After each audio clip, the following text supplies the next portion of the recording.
Hi all, welcome back to my channel Learn with Kirish. In today's session, we will take a look at Unity Catalog and some of the uses of Unity Catalog, and also we'll take a look at the object model of Unity Catalog.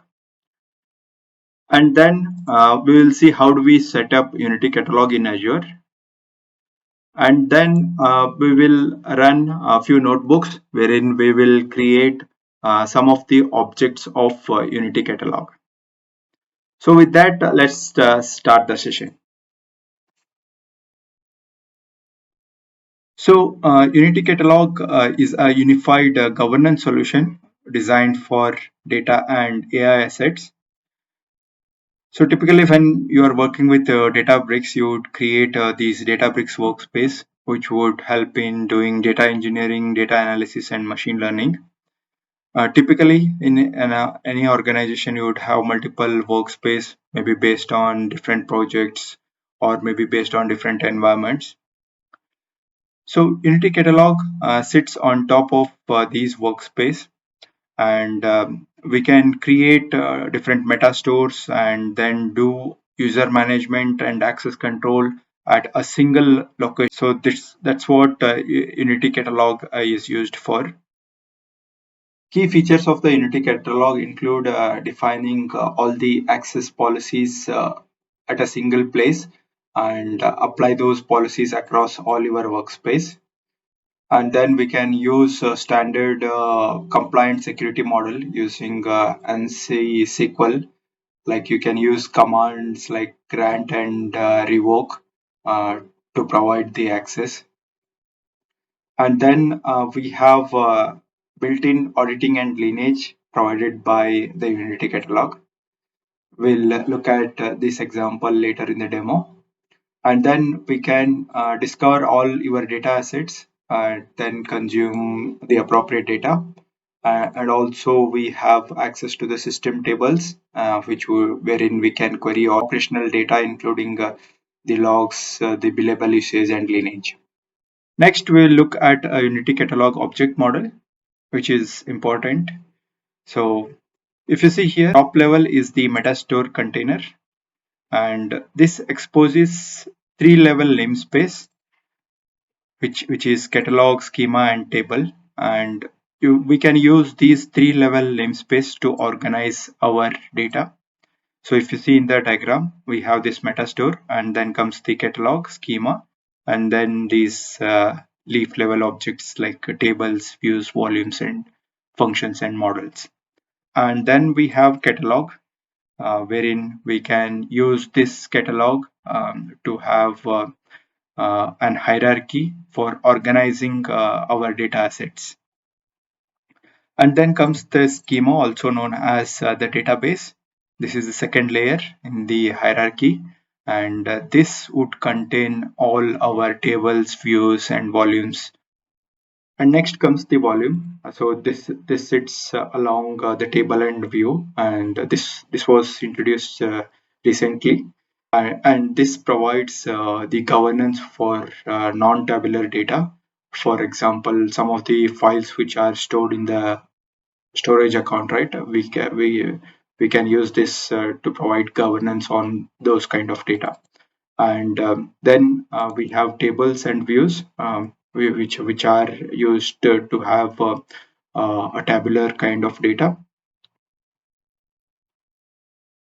So now let's look at these objects in detail.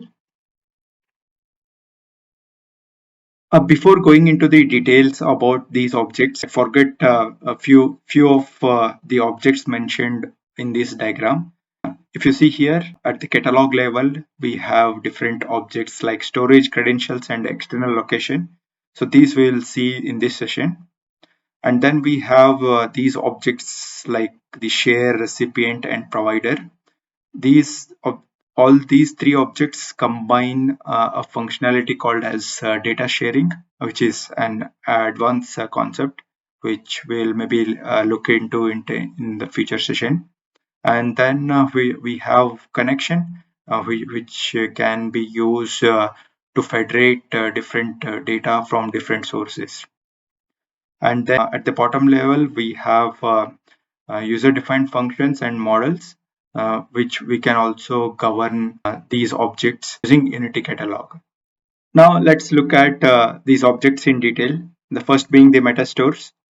So this is the top level container object in the Unity catalog. It stores metadata about all the assets and also the permission that govern those assets. So the first thing the admin should do is to create a metastore and then associate that metastore to a Databricks workspace.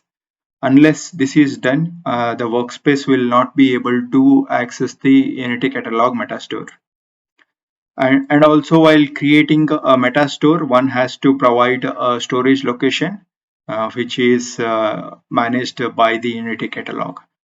One thing to note here is this Unity Catalog is different from the Hive metastore. This used to be the old object model, wherein this metastore used to be part of every workspace, and now that has been changed with the Unity Catalog. And here we have the details about the managed store and how do we associate this managed store location while creating the metastore and some of the properties of this managed storage.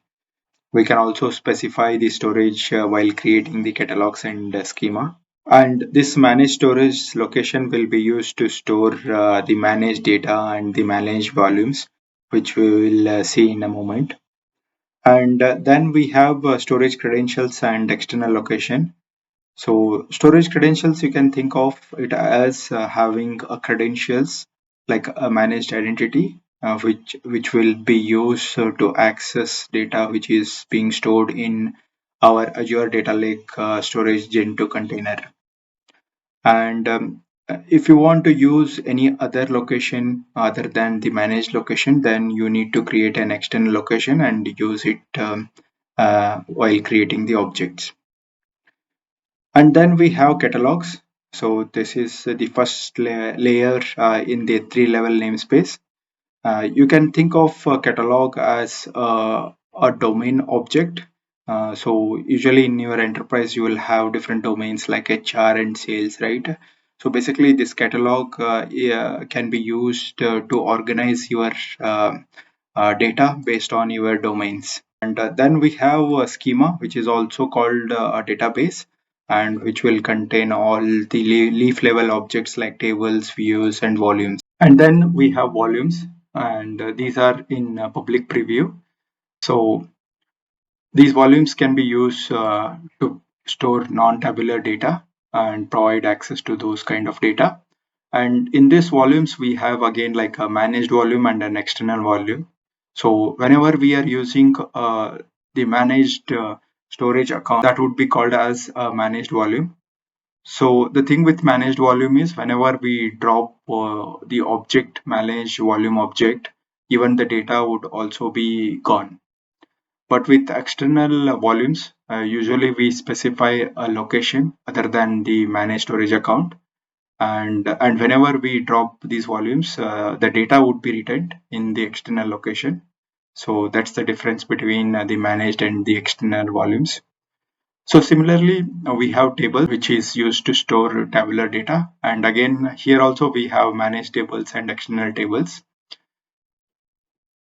And then we have views, and also we can govern the different models which are registered in the model registry. And then comes the identity management. I think this is also very important with respect to the different roles available in Unity Catalog. The first one being the account admins who can manage the identities and the creation of metastores and also create users and groups and provide different permissions. And then comes the metastore admins who can create different object within a metastore like the catalogs, the tables, views, and other stuff. And then we have workspace admins who can administrate a normal workspace in Databricks. And then we'll look at how do we get the data lineage details in catalog. And also there are features like the Lakehouse Federation, which allows us to get data from different sources and then govern them under the single Unity catalog. So with that, let's now look at how do we set up Unity catalog in Azure. So before looking into the Unity catalog setup, let's also look at one more thing called as Databricks accounts. Usually in Azure, we create a Databricks workspace, be under an Azure subscription. And if you see, each of these subscription will be tied to a single Azure AD tenant. So with the Databricks account also will be tied to a single AAD tenant. So now we will go to the account console and see what are the things we can manage from account console.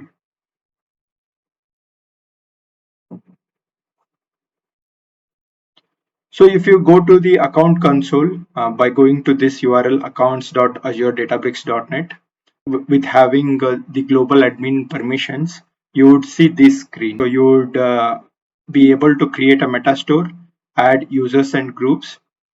And in this section in the account console, you will be able to create metastores. You will be able to associate the workspace to a metastore. You will be able to create users and groups. And also you will be able to sync users from your Azure Active Directory. So let's look at how do we create a metastore. So once we go here, create a metastore. Currently I have created one which you are seeing right now. If I go to create metastore, here are some of the options which we need to provide. So we need to provide a name, region, and then we need to provide an ADLS Gen 2 path, and then we need to also provide this access connector ID. So these two things like I have created in my Azure account along with a Databricks workspace. So if you see here, these are required to create a metastore, so which have already created. So if you see the storage account, I have created Gen 2 storage hierarchical namespace enabled, and also we need to create access connector for Databricks. So this will be used as a managed identity to connect to metastore storage account, and also if you want to connect to external storage account, right, this will act as a managed identity. We need to create this resource. So once we have this resource created, I went ahead and created a metastore by specifying these over here, which is what we can see over here.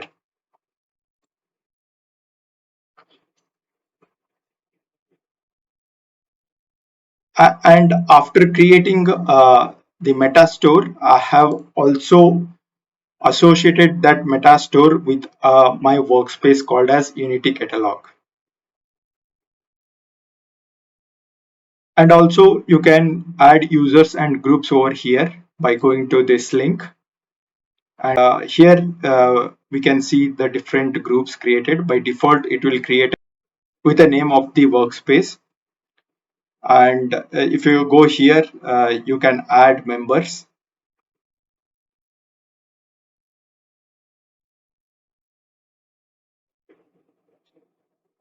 And also, if you go to the user section, you can directly go ahead and add users over here. I have added a user called as Unity Catalog, and and specified the role as account admin. So this user will have the full permission.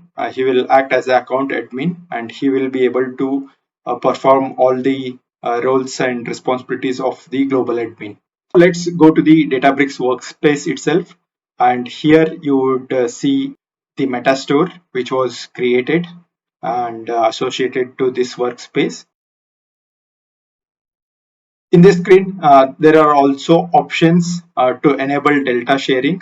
So this is where we create shares, recipients, and other objects to do data sharing. And then we have an external tab. Here we create storage credentials, external locations, and connections. So let's look at the storage credentials. Here we'll be able to create a storage credential by providing the name, the access connector ID, and optionally a user assigned managed identity if you are using one. Otherwise, access connector ID will act as a system managed identity. So I have already went ahead and create a storage credential, and then comes the external location. So we can go here and click on create location, and here specify the name of the location, and also the name of the container, and also the path of that particular location, and then use the storage credentials which you created early to connect to that particular storage account, which I have already done. So this is my external location. And if I go and browse over here, I am able to see some of the files which I have stored in my storage account. And then coming to the connection, this is where we can create connection, and here we can connect to different data sources and then manage them from over here. Now let's look at creating different objects within this metastore. For example, like creating a catalog, creating a managed table, and creating a volumes. So I will do that using a notebook over here. So which I have already done. I'll just go through this notebook. So here we have the information about the 3-level namespaces which we can use, and we can create a new catalog just running this command over here, create catalog, and then we can use this command use and start interacting with that particular catalog. So I have created a catalog called as quick start catalog, and think we can see it over here in the UI, quick start catalog. Then we can see the list of all the catalogs created as part of the metastore, and then we can grant permission to the catalog just by saying grant and the required permission on which catalog. So here we are giving the permission to all the account users, and we can also do a show grant on and see like what are the permissions provided. Likewise, so we can create schemas or database by using the simple command create schema. I'm creating a name with a name quick start schema, and then we can see all the list of schemas created,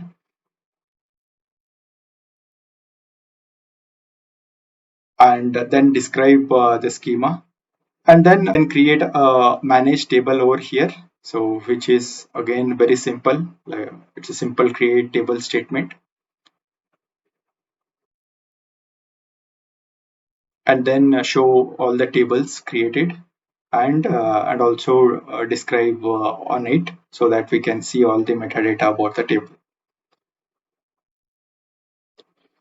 So once we do that, now to access the table, right, we need to use this three-part naming convention. We have to go with the catalog, and then the schema, and then the table name. So then we will be able to get the results. And if you want to shorten, we can say use catalog, and then directly give the schema and the table name.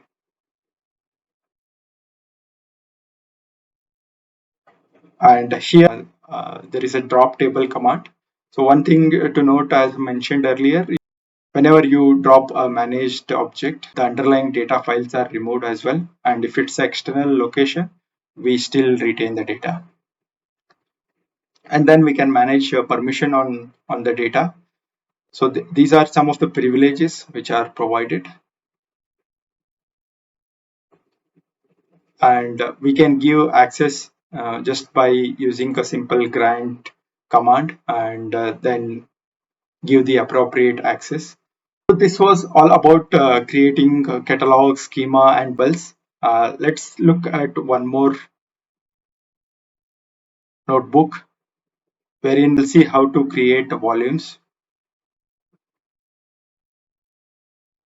So this again starts with the catalog, but which since we have already done the catalog schema, so we can directly go and see how to create a volume. If you see here, we need to first give a permission, grant create volume on that particular catalog to the account users, and then start creating volume. So here we are using to the volume which we have created, and also we can copy a file into this particular volume using dbutils.fs.cp. So here we are copying a CSV file into this volume, and then here we are listing that volume over here, and then here we are altering the ownership. And again, like drop volume is also similar, like with managed volume are also deleted from the cloud tenant within 30 days. So within 30 days, the data is dropped, and if it's external volume, the underlying files are not deleted. Likewise, we can also play with the different permissions within the volume. And let's see how do we access files in the volume. So here we are listing the volume, and here we are select one of the files which was copied to this volume, and we can do it by providing this command select star from CSV, and here we are able to see the all the results of that particular data. And one last thing what we can see is the data lineage part. So if you come here in the catalog explorer, if we go to the catalog which we created and then go to the schema, here we are able to see the table and the volumes which we created. And if you go to the table over here, you can see the different columns. And if you go to the lineage and click on see lineage graph, here you will be able to see the lineage of that particular table. That's all I wanted to cover in this session. I hope you liked it. Let me know if you want to cover any of these topics in detail. I would do further videos on that one. Thanks for joining the session, and stay tuned for more videos like this. Thank you.